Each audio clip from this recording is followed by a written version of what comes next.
ವಲಸೆ ಅನ್ನೋದೊಂದು ಅಪರಾಧ ಅಲ್ಲ ಈ ದೇಶದಲ್ಲಿ. ಒಂದು ಕಡೆಯಿಂದ ಇದೇ ದೇಶದ ಜನ ದೇಶದ ಒಂದು ಪ್ರದೇಶದಿಂದ ಮತ್ತೊಂದು ಪ್ರದೇಶಕ್ಕೆ ವಲಸೆ ಹೋಗ್ಬೋದು. ಅದೆಂಗೆ ಅಪರಾಧ ಆಗುತ್ತೆ? ಈ ದೇಶದಲ್ಲಿ ನಾಗರಿಕತ್ವ ಕಾಯ್ದೆಗೆ 2002ರಲ್ಲಿ ಅಟಲ್ ಬಿಹಾರಿ ವಾಜಪೇಯಿ ಅವರು ಪ್ರಧಾನಿಯಾಗಿದ್ದಾಗ ಒಂದು ತಿದ್ದುಪಡಿಯನ್ನು ತರಲಾಯಿತು. ಈ ತಿದ್ದುಪಡಿಗೆ ಮುಂಚೆ ಈ ದೇಶದಲ್ಲಿ ನಾನು ನಾಗರಿಕ ಅಂತ ಅಂದ್ಬಿಟ್ಟು ನಾನು ಸೆಲ್ಫ್ ಡಿಕ್ಲರೇಷನ್ ಮಾಡ್ಕೊಂಡಿದ್ರೆ ಸಾಕಾಗಿತ್ತು. ನಾನೋ ನಮ್ಮ ಅಪ್ಪ ಅಮ್ಮನೋ ಇಲ್ಲಿ ಹುಟ್ಟಿದ್ರೆ ಸಾಕಿತ್ತು. SIRನ ನಾವು ಮಾಡ್ತಾ ಇರೋದು ಈ ದೇಶದ ನಾಗರಿಕತ್ವದ ಪರಿಶೀಲನೆಗೆ. ಅರ್ಥಾತ್ ಏನು 2019ರಲ್ಲಿ NRC ಮಾಡೋಕ್ಕಾಗಲಿಲ್ಲ, ಅದನ್ನು ನಾವು SIR ಮೂಲಕ ಮಾಡ್ತೀವಿ. ಮೊದಲು ಸೆನ್ಸಸ್ಗೆ ಅಂತ ಮಾತ್ರ 2024-25 ಬಜೆಟಿನಲ್ಲಿ ದುಡ್ಡು ಎತ್ತಿಡಲಾಗಿತ್ತು, ಮಧ್ಯೆ 3,500 ಕೋಟಿ ರೂಪಾಯಿ. ಆದರೆ 2025-26 ಬಜೆಟ್ನಲ್ಲಿ ನಿರ್ಮಲಾ ಸೀತಾರಾಮನ್ ಅವರು 6,000 ಕೋಟಿ ರೂಪಾಯಿ ಸೆನ್ಸಸ್ ಮತ್ತು NPRಗೆ ಅಂತ ಎತ್ತಿಟ್ಟಿದ್ದಾರೆ. ಆ NPR ಮಾಡೋದೇ NRCಯನ್ನು ಮಾಡುವುದಕ್ಕೆ. NRC ಮಾಡುವುದೇ ನಮ್ಮೆಲ್ಲರಿಗೂ ಕೂಡ ಗೊತ್ತಿರೋದಾಗೆ ಪ್ರಧಾನವಾಗಿ ಮುಸ್ಲಿಮರನ್ನು, ದಲಿತರನ್ನು, ದಾಖಲೆ ಇಲ್ಲದ ದಲಿತರನ್ನು, ಆದಿವಾಸಿಗಳನ್ನು ಮತಪಟ್ಟಿಯಿಂದಲ್ಲ ನಾಗರಿಕತ್ವದಿಂದಲೇ ಹೊರಗಾಕುವುದಾಗಿದೆ. BJPಗೆ ಹಾಗೂ ಕಾರ್ಪೊರೇಟ್ ಆರ್ಥಿಕತೆಗೆ, ಬ್ರಾಹ್ಮಣಶಾಹಿಗೆ, ಬಂಡವಾಳಶಾಹಿಗೆ ಯಾರು ಈ ದೇಶದ ನಾಗರಿಕರಾಗೋದು ಅಗತ್ಯ ಇಲ್ಲವೋ ಅವರನ್ನು ಏನು ಕೊಟ್ಟರೂ ಕೂಡ ಬೇರೆ ಬೇರೆ ಕಾನೂನಿಂದ ಹೊರಗಿಡುವ ಪ್ರಯತ್ನವನ್ನೇ ಮಾಡ್ತಾರೆ. ನಮಸ್ಕಾರ ವೀಕ್ಷಕರೇ, ಸಮಕಾಲೀನದ 561ನೇ ಕಂತಿಗೆ ನಿಮಗೆ ಸ್ವಾಗತ. SIR ಪ್ರಕ್ರಿಯೆ 12 ರಾಜ್ಯಗಳಲ್ಲಿ ಬಹಳ ರಭಸದಿಂದ ಸಾಗ್ತಿದೆ. ಬಹಳಷ್ಟು ಗೊಂದಲಗಳು, ಕೋಲಾಹಲಗಳು ಕೂಡ ಆ ರಾಜ್ಯಗಳಲ್ಲಿ ಉಂಟಾಗ್ತಾ ಇದೆ. ತಮಿಳುನಾಡು, ಕೇರಳ, ಗುಜರಾತು, ರಾಜಸ್ಥಾನ, ಉತ್ತರ ಪ್ರದೇಶ, ವಿಶೇಷವಾಗಿ ಪಶ್ಚಿಮ ಬಂಗಾಳ, ಮಧ್ಯಪ್ರದೇಶ ಹಾಗೂ 3 ಕೇಂದ್ರಾಡಳಿತ ಪ್ರದೇಶಗಳಲ್ಲೂ ಕೂಡ, ಕೇಂದ್ರಾಡಳಿತ ಪ್ರದೇಶಗಳಲ್ಲಿ ಅಷ್ಟು ಕೋಲಾಹಲ ಉಂಟಾಗಲಿಲ್ಲ ಅಂತಂದರೂ ಕೂಡ ವಿಶೇಷವಾಗಿ ಈ 6 ದೊಡ್ಡ ರಾಜ್ಯಗಳಲ್ಲಿ ಕೆಲವು ನಿರ್ದಿಷ್ಟ ಸಮುದಾಯಗಳನ್ನು, ವಿಶೇಷವಾಗಿ ಮುಸ್ಲಿಮರನ್ನು, ಆದಿವಾಸಿಗಳನ್ನು ಮತ್ತು ವಲಸೆ ಕಾರ್ಮಿಕರನ್ನು ಗುರಿ ಇಟ್ಕೊಂಡು ಅವರನ್ನು ಹೊರಗಾಕುವ ಉದ್ದೇಶದಿಂದಲೇ SIRನ ನಡೆಸಲಾಗ್ತಿದೆ ಅಂಥೇಳಿ ಬಹಳ ದೊಡ್ಡ ಒಂದು ಕೋಲಾಹಲ ಉಂಟಾಗ್ತಾ ಇದೆ. ನಿನ್ನೆ ತಾವು ಪತ್ರಿಕೆಯಲ್ಲೂ ನೋಡಿರ್ತೀರಿ, ಪಶ್ಚಿಮ ಬಂಗಾಳದ ಮುಖ್ಯಮಂತ್ರಿ ಮಮತಾ ಬ್ಯಾನರ್ಜಿಯವರು ತಾವೇ ಖುದ್ದಾಗಿ ಸುಪ್ರೀಂ ಕೋರ್ಟ್ಗೆ ಒಬ್ಬ ಸಾಮಾನ್ಯ ನಾಗರಿಕರಾಗಿ ನೇರ ಅಹವಾಲನ್ನು ಸಲ್ಲಿಸಿ ಪಶ್ಚಿಮ ಬಂಗಾಳವನ್ನು ವಿಶೇಷವಾಗಿ ಟಾರ್ಗೆಟ್ ಮಾಡಿಕೊಳ್ಳಲಾಗಿದೆ ಮತ್ತು ಪಶ್ಚಿಮ ಬಂಗಾಳದಲ್ಲಿ ನಿರ್ದಿಷ್ಟವಾದಂಥ ಸಮುದಾಯಗಳನ್ನು ಹೊರಗಿಡುವ ಉದ್ದೇಶದಿಂದ SIRನ ಮಾಡಲಾಗ್ತಿದೆ ಅಂತಂದ್ಬಿಟ್ಟು ಒಂದು ಆರೋಪ ಮಾಡಿದ್ದಾರೆ. ಕೇಳಬೇಕಾಗಿರೋ ಪ್ರಶ್ನೆ, ಇಂಥ SIRನ ಬಹಿಷ್ಕಾರ ಮಾಡೋದಲ್ದಿರ ಈ ವಿರೋಧ ಪಕ್ಷಗಳಿಗೆ ಬೇರೆ ಏನಾದರೂ ಉಳಿದಿದೆಯಾ ಅನ್ನೋ ಒಂದು ಪ್ರಶ್ನೆ ಬಂದೇ ಬರುತ್ತೆ. ಯಾಕಂದರೆ SIRನ ಉದ್ದೇಶ ಏನು ಅನ್ನೋದು ಅದು ನಡೀತಿರೋ ಪ್ರಕ್ರಿಯೆಯಲ್ಲಿ ಪದೇ ಪದೇ ಸ್ಪಷ್ಟವಾಗ್ತಾ ಇದೆ. ಕರ್ನಾಟಕದಲ್ಲಿ ಇನ್ನೂ ಕೂಡ SIRನ ಪೂರ್ವ SIR ಹಂತ ನಡೀತಾ ಇದೆ, ಮ್ಯಾಪಿಂಗ್ ಹಂತ ನಡೀತಾ ಇದೆ. ಅದು ಕೂಡ ಅಧ್ವಾನವಾಗಿ ನಡೀತಾ ಇದೆ. ಕೆಲವು ಜಿಲ್ಲೆಗಳಲ್ಲಿ ಖುದ್ದಾಗಿ BLOಗಳು ಮನೆಗೆ ಹೋಗ್ತಿದ್ದಾರೆ, ಕೆಲವು ಜಿಲ್ಲೆಗಳಲ್ಲಿ, ತಾಲೂಕುಗಳಲ್ಲಿ ಹೋಗ್ತಿಲ್ಲ. ಒಂದೊಂದು BLOಗೆ 300-400 ಮನೆಗಳನ್ನ ಕೊಡ್ತಾರೆ. ಅವ್ರು ಹೋದ್ರುಂಟು, ಇಲ್ದಿದ್ರಿಲ್ಲ. ಅವ್ರ ಮೇಲೂ ಸಿಕ್ಕಾಪಟ್ಟೆ ಪ್ರೆಷರ್ ಇದೆ. ಅವರೆಲ್ಲರೂ ಕೂಡ ಸರ್ಕಾರಿ ನೌಕರರಾಗಿರ್ತಾರೆ, ಟೀಚರ್ಸ್ ಆಗಿರ್ತಾರೆ, ಅಂಗನವಾಡಿ ಕಾರ್ಯಕರ್ತೆಯರಾಗಿರ್ತಾರೆ, ಪೌರಾಡಳಿತ ಸಂಸ್ಥೆಗಳ ಕಾರ್ಮಿಕರಾಗಿರ್ತಾರೆ. ಅವರು ತಮ್ಮ ಕೆಲಸದ ಅವಧಿಯನ್ನು ಮುಗಿಸಿ ಬೇರೆ ಬೇರೆ ಮನೆಗಳಿಗೆ ಹೋಗೋದು, ಮನೆಗೆ ಬೀಗ ಹಾಕಿರುತ್ತೆ, ಅಲ್ಲಿ ಒಂದು ಮನೆ ಬೀಗ ಹಾಕಿದ್ರು 3 ಸತಿ ಹೋಗಬೇಕು ಅಂತಂದ್ಬಿಟ್ಟು ಕಾನೂನಿದೆ. ಇವೆಲ್ಲದರಿಂದ ಹೆಚ್ಚು ಕಡಿಮೆ ಕರ್ನಾಟಕ ರಾಜ್ಯಾದ್ಯಂತ ಮ್ಯಾಪಿಂಗ್ ನಡೀತಿದೆ ಅನ್ನುವಂಥ ಒಂದು ಸುದ್ದಿ ಇದೆ ಹೊರತು 80-90% ಜನರಿಗೆ ಅದು ಏನು ನಡೀತಿದೆ, ತಮ್ಮ ಮನೆಗಳಿಗೆ BLOಗಳು ಬರ್ತಿದ್ದಾರೆ ಅನ್ನೋ ಪ್ರಶ್ನೆ ಬಂದರೆ ಅದಕ್ಕೆ ಉತ್ತರ ಸಿಗ್ತಾ ಇಲ್ಲ. ಈ 12 ರಾಜ್ಯಗಳು ಏನಿದೆ, ಕರ್ನಾಟಕವನ್ನು ಹೊರತುಪಡಿಸಿ ನಾನಾಗಲೇ ಹೇಳಿದಂಥ ರಾಜ್ಯಗಳಲ್ಲಿ ಅಲ್ಲಿ ಮ್ಯಾಪಿಂಗ್ ಕಳೆದು ಮೊದಲನೇ ಹಂತದ SIR ಮುಗಿದಿದೆ. ಮೊದಲನೇ ಹಂತದ SIR ಮುಗಿದ ನಂತರ ಅಲ್ಲಿ ಬರ್ತಿರೋ ಅಂಥ ವರದಿಗಳು, ನಡೀತಿರೋವಂಥ ವಿದ್ಯಮಾನಗಳನ್ನು ನೋಡಿದ್ರೆ ವಿಶೇಷವಾಗಿ ಮುಸ್ಲಿಮರನ್ನೇ ಹೊರಗಿಡುವ ಉದ್ದೇಶದಿಂದ ಹೊಸ ಕಾನೂನುಗಳನ್ನು SIR ಮಾಡ್ತಿದೆಯಾ ಅನ್ನುವ ಪ್ರಶ್ನೆ ಪದೇ ಪದೇ ಬರ್ತಾ ಇದೆ. ಪ್ರಾರಂಭದಲ್ಲಿ 2002ರ ವೋಟರ್ ಲಿಸ್ಟಲ್ಲಿ 2025ರಲ್ಲಿ ಹೆಸರಿತ್ತು ಅಂತಂದರೆ, ಆ ಹೆಸರೆರಡೂ ಕೂಡ ಮ್ಯಾಚ್ ಆಯಿತು ಅಂತಂದರೆ ಮ್ಯಾಪಿಂಗ್ ಆಗುತ್ತೆ. ಒಂದು ಸತಿ ಮ್ಯಾಪಿಂಗ್ ಆದಂಥ ಮತದಾರರು ಬೇರೆ ಯಾವುದೇ ದಾಖಲೆಗಳನ್ನು ಕೊಡುವ ಅಗತ್ಯ ಇಲ್ಲ, ಅವರು ಅಗ್ನಿ ಪರೀಕ್ಷೆಯಲ್ಲಿ ಪಾಸಾದರು ಅನ್ನೋದು ಒಂದಿತ್ತು. ಆದರೆ ಪಶ್ಚಿಮ ಬಂಗಾಳ, ಗುಜರಾತು, ಉತ್ತರ ಪ್ರದೇಶ, ಮಧ್ಯಪ್ರದೇಶ ಈ ರಾಜ್ಯದಲ್ಲಿ ಮ್ಯಾಪಿಂಗ್ ನಂತರದ ವಿದ್ಯಮಾನಗಳನ್ನು ನೋಡಿದ್ರೆ ಭಾಳ ಸ್ಪಷ್ಟವಾಗಿ ಶತಾಯಗತಾಯ ಮುಸ್ಲಿಮರನ್ನು ಗುರಿ ಮಾಡಿ ಅವರನ್ನು ಹೇಗಾದರೂ ಮಾಡಿ ಮತಪಟ್ಟಿಯಿಂದ ಹೊರಗಿಡಬೇಕು ಅನ್ನುವ ಕಾರಣಕ್ಕಾಗಿ BJP ಸರ್ಕಾರ ಮತ್ತು BJP ಪಕ್ಷಗಳೇ ವಿಶೇಷವಾಗಿ ಒಂದು ಅಭಿಯಾನವನ್ನು ತೆಗೆದುಕೊಂಡಿರುವಂಥದ್ದು. ಹಾಗೂ ಚುನಾವಣಾ ಆಯೋಗ ಇದುವರೆ ತನಕ ಇಲ್ದಿರೋಂಥ ಹೊಸ ಹೊಸ ನಿಯಮಗಳನ್ನು ಮತ್ತು ಅದರ ಪರಿಣಾಮ ಕೇವಲ ಮುಸ್ಲಿಮರ ಮೇಲೆ ಆಗ್ತಿರೋದ್ರಿಂದ ಪ್ರಾಯಶಃ ಮುಸ್ಲಿಮರನ್ನು ಹೊರಗಿಡುವ ಉದ್ದೇಶದಿಂದಲೇ ಮಾಡ್ತಿರ್ಬೋದಾ ಅನ್ನುವಂತಹ ಒಂದು ಸ್ಪಷ್ಟವಾದಂಥ ಸಂದೇಹ, ಅಭಿಪ್ರಾಯ ಮೂಡುವಂತಹ ಪರಿಸ್ಥಿತಿ ಇವತ್ತು ಬಂದಿದೆ. ಇವತ್ತಿನ ಸಂಚಿಕೆಯಲ್ಲಿ ಅದಕ್ಕೆ ಪೂರಕವಾದಂಥ ಕೆಲವು ಉದಾಹರಣೆಗಳನ್ನು ಈಗಾಗಲೇ ವ್ಯಾಪಕವಾಗಿ ಪತ್ರಿಕೆಗಳಲ್ಲಿ ಚರ್ಚೆ ಆಗ್ತಿರೋದು, ಚುನಾವಣಾ ಆಯೋಗಕ್ಕೆ ದೂರ ಹೋಗಿರುವಂಥದ್ದು, ವಿರೋಧ ಪಕ್ಷಗಳು ಧ್ವನಿ ಎತ್ತಿರುವ ಕೆಲವು ವಿಷಯಗಳನ್ನು ತಮ್ಮ ಗಮನಕ್ಕೆ ತರ್ತೇನೆ. ಹೀಗಾಗಿ ಇದನ್ನು ನಾವು ಗಮನಿಸಿದ್ರೆ ಈ SIR ನಾವು ಹೆಂಗೋ ಬಚಾವಾಗಿಬಿಟ್ರೆ, ಏನೋ ನಮ್ಮ ಹತ್ರ ಡಾಕ್ಯುಮೆಂಟ್ ಇದೆ, ನಮ್ಮದು ಮ್ಯಾಪ್ ಆಯಿತು, ಹೀಗಾದರೂ ಪರವಾಗಿಲ್ಲ ನಾವು ಬಚಾವಾಗಿಬಿಡ್ತೀವಿ ಅನ್ನೋ ಥರದ ಒಂದು ನಿರಾಳ ಭಾವವೂ ಕೂಡ ಮುಸ್ಲಿಮರಿಗೆ ಇಲ್ಲದಂತೆ ಮ್ಯಾಚಿಂಗ್ ಆಗಿದ್ದರು, ಮ್ಯಾಪಿಂಗ್ ಆಗಿದ್ದರು, ಡಾಕ್ಯುಮೆಂಟ್ ಕೊಟ್ಟಿದ್ದರು.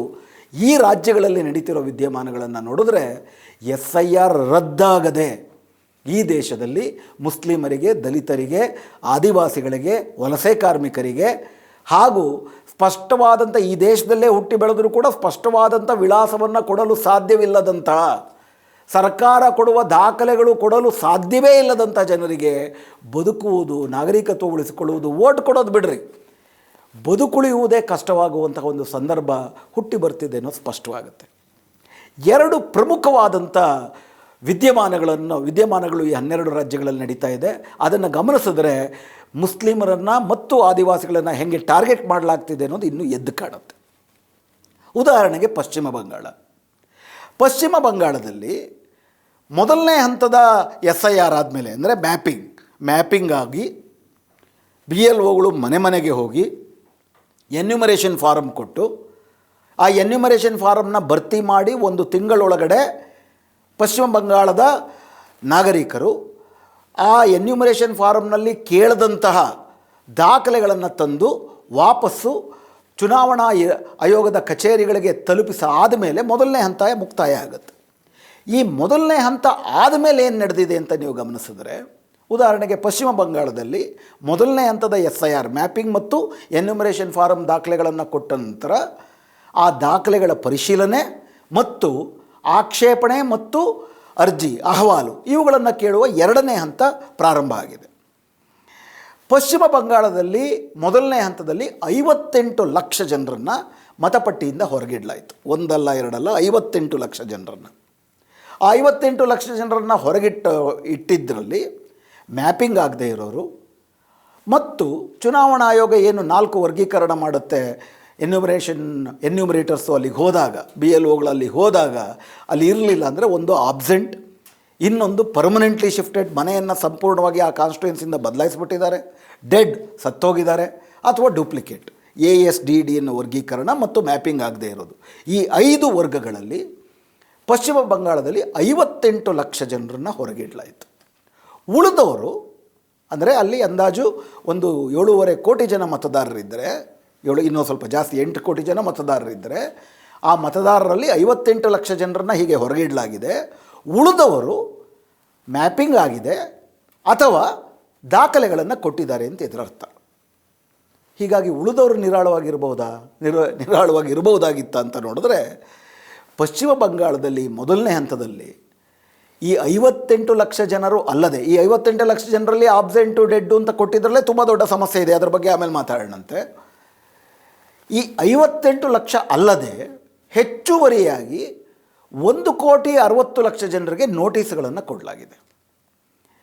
ಎಲ್ಲೆಲ್ಲಿ ನೋಟಿಸನ್ನು ಕೊಡಲಾಗಿದೆ, ಯಾವ ಕಾರಣಕ್ಕೆ ನೋಟಿಸ್ ಕೊಡಲಾಗಿದೆ ಅನ್ನೋದ್ರ ಬಗ್ಗೆ ದ ವೈರ್ ಪತ್ರಿಕೆ ಒಂದು ಕೂಲಂಕುಷವಾದಂಥ ಅಧ್ಯಯನ ಮಾಡಿದೆ. ಆ ಅಧ್ಯಯನದ ವರದಿ ತಮ್ಮ ಪರದೆಯ ಮೇಲೆ ಬರುತ್ತೆ, ತಾವು ನೋಡ್ಬೋದು. ಈ ಅಧ್ಯಯನ ಮಾಡಬೇಕಾದ್ರೆ ಅವರು ಸ್ಥಳೀಯ ಅಧ್ಯಯನ ಸಂಸ್ಥೆಗಳ ಸಲಹೆಗಳನ್ನು, ಮಾರ್ಗದರ್ಶನವನ್ನು, ಸಹಕಾರವನ್ನು ಕೂಡ ಪಡ್ಕೊಂಡು ಮಾಡಿದ್ದಾರೆ.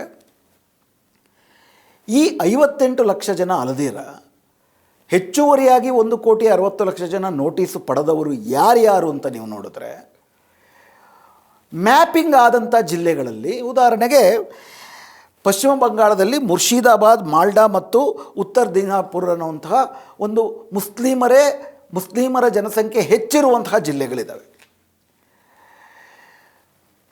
ಮೋದಿ ಸರ್ಕಾರದ ಚುನಾವಣಾ ಆಯೋಗದ ಉದ್ದೇಶ ಏನೇ ಆಗಿದ್ದರೂ ಕೂಡ NRCಯ ಪೆಟ್ಟು ತಿಂದಂಥ ಪಶ್ಚಿಮ ಬಂಗಾಳದ ಮುಸ್ಲಿಮರು ತಮ್ಮ ಡಾಕ್ಯುಮೆಂಟ್ಗಳನ್ನು ಕಳೆದ 5 ವರ್ಷದ ಅವಧಿನಲ್ಲಿ ಪಕಡ್ಬಂದಿಯಾಗಿ ಮಾಡಿಕೊಂಡು ಮ್ಯಾಪಿಂಗ್ನಲ್ಲೂ ಕೂಡ ಯಶಸ್ವಿಯಾಗಿದೆ. ಉದಾಹರಣೆಗೆ ಪಶ್ಚಿಮ ಬಂಗಾಳದ ರಾಜ್ಯದ ಸರಾಸರಿ ಎಷ್ಟು ಮ್ಯಾಪಿಂಗ್ ಇದೆಯೋ ಅದಕ್ಕಿಂತ ಹೆಚ್ಚಿನ ಮ್ಯಾಪಿಂಗ್ ಸರಾಸರಿ ಈ 3 ಮುಸ್ಲಿಂ ಜನಸಂಖ್ಯೆ ಹೆಚ್ಚಿರುವಂಥ ಜಿಲ್ಲೆಗಳಲ್ಲಾಗಿದ್ದಾವೆ.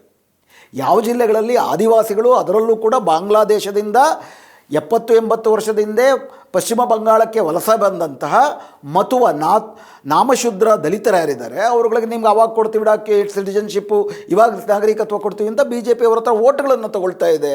ಇದುವರೆಗೂ ಅವ್ರ ಹತ್ರ ಯಾವ ಸಿಟಿಜನ್ಶಿಪ್ಪು ಅವ್ರಿಗೆ ಕೊಟ್ಟಿಲ್ಲ. ಹೀಗಾಗಿ ಅವರ ಪರಿಸ್ಥಿತಿ ಅತಂತ್ರವಾಗಿದೆ. ವಿಶೇಷವಾಗಿ 24 ಪರಗಣಾಸ್ ಅಂತ ಒಂದು ಜಿಲ್ಲೆ ಬರುತ್ತೆ ಅಲ್ಲಿ, ಮತ್ತು ಈ ಮತುವಾಗಳು ಜಾಸ್ತಿ ಇರುವ ಜಿಲ್ಲೆಗಳಲ್ಲಿ ಮ್ಯಾಪಿಂಗ್ ಆಗದೇ ಇರುವ ಸರಾಸರಿ 40%. ಮುಸ್ಲಿಂ ಬಹುಸಂಖ್ಯಾತರಿರುವ ಈ ಜಿಲ್ಲೆ ಮುರ್ಷಿದಾಬಾದ್, ಮಾಲ್ಡಾ ಮತ್ತು ಉತ್ತರ ಜಿಂದಾಪುರ ಜಿಲ್ಲೆಗಳಲ್ಲಿ ಮ್ಯಾಪಿಂಗು ರಾಜ್ಯದ ಸರಾಸರಿಗಿಂತ ಜಾಸ್ತಿಯಾಗಿದೆ. ಸೊ ಹೀಗಾಗಿ ನೋಟಿಸ್ಗಳು ಯಾವ ಜಿಲ್ಲೆಗೆ ಹೋಗಬೇಕಾಗಿತ್ತು? ನೋಟಿಸ್ಗಳು ಎಲ್ಲಿ ಮ್ಯಾಪಿಂಗ್ ಕಡಿಮೆ ಆಗಿದೆಯೋ ಆ ಜಿಲ್ಲೆಗಳಿಗೆ ಹೋಗಬೇಕಾಗಿತ್ತು. ಆದರೆ ನೋಟಿಸನ್ನು ಅತಿ ಹೆಚ್ಚು ಪಡೆದ ಜಿಲ್ಲೆಗಳು ಯಾವ್ಯಾವಪ್ಪ ಅಂತಂದರೆ, ಯಾವ ಜಿಲ್ಲೆಗಳಲ್ಲಿ ರಾಜ್ಯದ ಸರಾಸರಿಗಿಂತ ಮ್ಯಾಪಿಂಗ್ ಯಶಸ್ವಿಯಾಗಿ ನಡೆಯುತ್ತೋ, ಅಂದರೆ ಮುಸ್ಲಿಂ ಜನಸಂಖ್ಯೆ ಹೆಚ್ಚು ಇರುವಂಥದ್ದು ಸಾಪೇಕ್ಷವಾಗಿ, ಆ ಜಿಲ್ಲೆಗಳಿಗೆ ಹೆಚ್ಚಿಗೆ ನೋಟಿಸ್ ಕಳಿಸ್ಲಾಯಿತು. ಅರ್ಥಾತ್ ಮುಸ್ಲಿಮರಿಗೆ ಹೆಚ್ಚು ನೋಟಿಸ್ ಕೊಡಲಾಯಿತು. ಮ್ಯಾಪಿಂಗ್ ಆಗಿದ್ದರು, ಡಾಕ್ಯುಮೆಂಟ್ ಆಗಿದ್ದರು, ಯಾತಕ್ಕೆ ಕೊಟ್ಟರು ನೋಟಿಸು? ದಿಢೀರನೆ ಚುನಾವಣಾ ಆಯೋಗ, ಬಿಹಾರದಲ್ಲೂ ಇದಿರಲಿಲ್ಲ, ಬಿಹಾರದ ಅನುಭವವನ್ನು ಪಡ್ಕೊಂಡು ಚುನಾವಣಾ ಆಯೋಗ ಉಳಿದ 12 ರಾಜ್ಯಗಳಿಗೆ ಮೊದಲನೇ ಹಂತದ ಪರಿಶೀಲನೆಯನ್ನು ಮಾಡಬೇಕಾದರೆ ಆ ಪರಿಶೀಲನೆ ಮಾಡುವುದಕ್ಕೆ ಒಂದು ಸಾಫ್ಟ್ವೇರ್ನ ಕೊಟ್ಟಿದ್ದಾರೆ. ಆ ಸಾಫ್ಟ್ವೇರ್ಗೆ ತನ್ನಂತೆ ತಾನೇ ಕೆಲವು ಹೊಂದಾಣಿಕೆಯಾಗದ ಮಾಹಿತಿಗಳು ಅದರ ಗಮನಕ್ಕೆ ಬಂದರೆ ಅದು ನೋಟಿಸ್ ಕೊಡುತ್ತೆ. ಲಾಜಿಕಲ್ ಡಿಸ್ಕ್ರಿಪಿಯನ್ಸಿ ಅಂತಂದ್ಬಿಟ್ಟು ಒಂದು ಹೊಸ ವರ್ಗವನ್ನು, ಒಂದು ಹೊಸ ಬಗೆಯ ಒಂದು ಆರೋಪವನ್ನು, ಒಂದು ಹೊಸ ಬಗೆಯ ವರ್ಗವನ್ನು ಶುರು ಮಾಡಿದೆ ಈಗ ಚುನಾವಣಾ ಆಯೋಗ. ನೀವು ದಾಖಲೆಗಳು ಕೊಟ್ಟು ಮ್ಯಾಪಿಂಗ್ ಆಗಿದ್ದರೂ ಕೂಡ ದಾಖಲೆಗಳಲ್ಲಿ ಲಾಜಿಕಲ್ ಡಿಸ್ಕ್ರಿಪಿಯನ್ಸಿ ಇದ್ದರೆ, ತಾರ್ಕಿಕ ಹೊಂದಾಣಿಕೆ ಇರದಿದ್ದರೆ, ಆ ತರ್ಕ ಏನು ಅಂತ ನಾನು ಆಮೇಲೆ ಹೇಳ್ತೀನಿ, ಆ ತರ್ಕ ಭಾರತಕ್ಕೆ ಅನ್ವಯವಾಗದಂಥ ತರ್ಕವನ್ನು ಸಾಫ್ಟ್ವೇರ್ಗೆ ತುಂಬಿಸಿ ಈ ಎಲ್ಲ ಮಾಹಿತಿಗಳನ್ನು ಆ ಸಾಫ್ಟ್ವೇರ್ಗೆ ಕೊಟ್ಟಾಗ ಸಹಜವಾಗಿ ಅದು ಯಾಂತ್ರಿಕವಾಗಿ ಕೋಟ್ಯಾಂತರ ನೋಟಿಸ್ಗಳನ್ನು ಸೃಷ್ಟಿ ಮಾಡ್ತಾ ಇದೆ. ಅದರ ಭಾಗವಾಗಿ 1,60,00,000 ಹೆಚ್ಚುವರಿ ನೋಟಿಸ್ಗಳು ಲಾಜಿಕಲ್ ಡಿಸ್ಕ್ರಿಪಿಯನ್ಸಿ ಅನ್ನೋ ಕಾರಣಕ್ಕಾಗಿ ಹೋಗಿದೆ. ಯಾರಿಗೆ ಹೆಚ್ಚು ಹೋಗಿದೆ, ಯಾವ ಕಾರಣಕ್ಕಾಗಿ ಹೋಗಿದೆ? ಪಶ್ಚಿಮ ಬಂಗಾಳ ಮತ್ತು ಉತ್ತರ ಪ್ರದೇಶದ 2 ಉದಾಹರಣೆಯನ್ನು ನಿಮಗೆ ಕೊಡೋದಾದರೆ, ಯಾವುದು ಲಾಜಿಕಲ್ ಡಿಸ್ಕ್ರಿಪಿಯನ್ಸಿ, ತಾರ್ಕಿಕ ಹೊಂದಾಣಿಕೆ ಇರದಂತಹ ಅಂಶಗಳು ಯಾವ್ಯಾವುದು ಅಂತಂದರೆ, ಮೊದಲನೇದು ಅವ್ರು ಹೇಳುವಂಥದ್ದು ತಂದೆಯ ಹೆಸರಿನ ಸ್ಪೆಲ್ಲಿಂಗ್ ದೋಷ. ರಾಯ್, ರೇ ಪಶ್ಚಿಮ ಬಂಗಾಳಕ್ಕೆ ನಿರ್ದಿಷ್ಟವಾಗಿ ಮಾತನಾಡೋದಾದರೆ, ಸಹಜವಾಗಿ ಬರೀಬೇಕಾದ್ರೆ ನೋಂದಾವಣೆ ಮಾಡ್ಕೊಳ್ಳೋರು ಮಾಡುವಂಥ ತಪ್ಪುಗಳು ಅದನ್ನು ಒಬ್ಬ BLO ಪರಿಶೀಲಿಸಿ ಅಲ್ಲೇ ಬಗೆಹರಿಸ್ಬೋದು. ಆದರೆ ಉದ್ದೇಶವೇ ಬಗೆಹರಿಸೋದಲ್ಲ, ಹೇಗಾದರೂ ಒಂದು ನೆಪ ಸಿಕ್ಕಿದ್ರೆ ಅದನ್ನು ಆಧರಿಸಿ ಹೊರಗಿಡುವಂಥದ್ದು. ಹೀಗಾಗಿ ಲಕ್ಷ ಜನ, ಅದರಲ್ಲೂ ವಿಶೇಷವಾಗಿ ಮುಸ್ಲಿಮರು ಮತ್ತು ಆದಿವಾಸಿಗಳು ಅವರ ತಂದೆಯ ಹೆಸರುಗಳು ಸರಿಯಾಗಿಲ್ಲ ಅನ್ನುವ ಕಾರಣಕ್ಕೆ ದೊಡ್ಡ ಸಂಖ್ಯೆಯಲ್ಲಿ ಡಿಸ್ಕ್ರಿಪಿಯನ್ಸಿ ಅಂತ ನೋಟಿಸನ್ನು ಪಡೀತಿದ್ದಾರೆ. ಎರಡನೇದು ಹಾಸ್ಯಾಸ್ಪದವಾದಂಥದ್ದು ಇನ್ನೊಂದೇನಪ್ಪ ಅಂತಂದರೆ, ಮ್ಯಾಪಿಂಗ್ ಮಾಡಬೇಕಾದ್ರೆ 2002ರಲ್ಲಿ ನನ್ನ ಹೆಸರಿರಬೇಕು, 2002ಕ್ಕೆ ನಾನು ಹುಟ್ಟಿರಲಿಲ್ಲ, ಅಥವಾ 2002ರ ವೋಟರ್ ಲಿಸ್ಟಲ್ಲಿ ನನ್ನ ಹೆಸರಿಲ್ಲ, ಯಾಕಂದರೆ ಅವಾಗ ನನಗಿನ್ನೂ 18 ವರ್ಷ ತುಂಬಿರಲಿಲ್ಲ.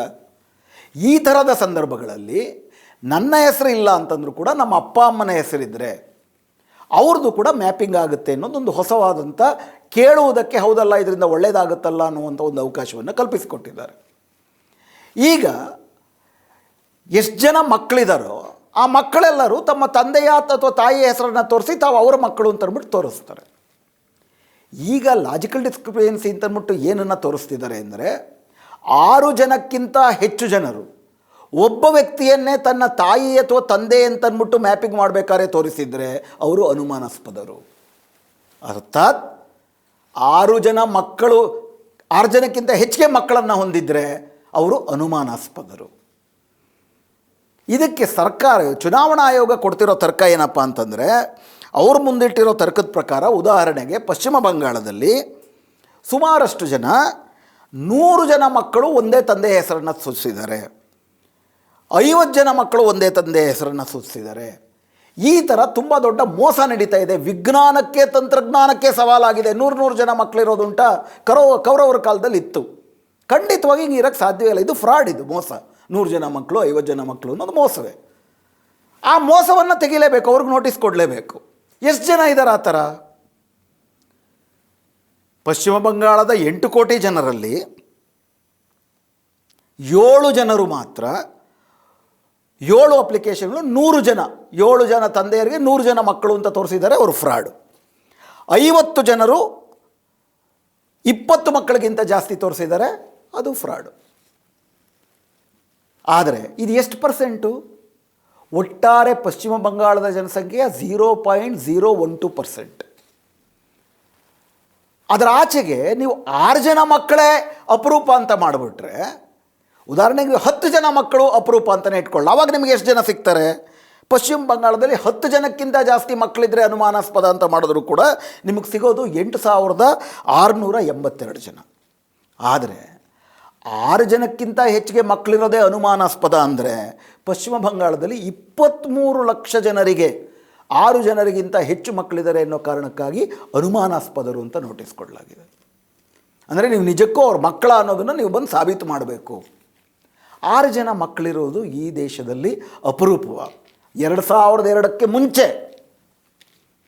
25-30 ವರ್ಷಕ್ಕೆ ಮುಂಚೆ, ಅದಕ್ಕೂ ಹಿಂಚೆ 6 ಜನ ಮಕ್ಕಳು 10 ಜನ ಮಕ್ಕಳು ನಮ್ಮ ಅಜ್ಜ ಅಜ್ಜಿರ ಲೆಕ್ಕಕ್ಕೆ ಹಿಡಿದ್ರೆ, ಅದರಲ್ಲೂ ಕೂಡ ಒಂದು ಕೃಷಿ ಸಮುದಾಯ ಇತ್ತು ಅಂತಂದರೆ, ಅಥವಾ ಕಾಯಿಲೆಗಳು ಬಂದು ಮಕ್ಕಳು ಪಿತ ಅಂತ ಸತ್ತೋಗೋವಂಥ ಸಂದರ್ಭ ಏನು 30-40 ವರ್ಷಗಳಿಂದ ಇತ್ತು, ಆವಾಗ ಮಕ್ಕಳನ್ನ ಮಾಡ್ಕೋತಾ ಇದ್ರು.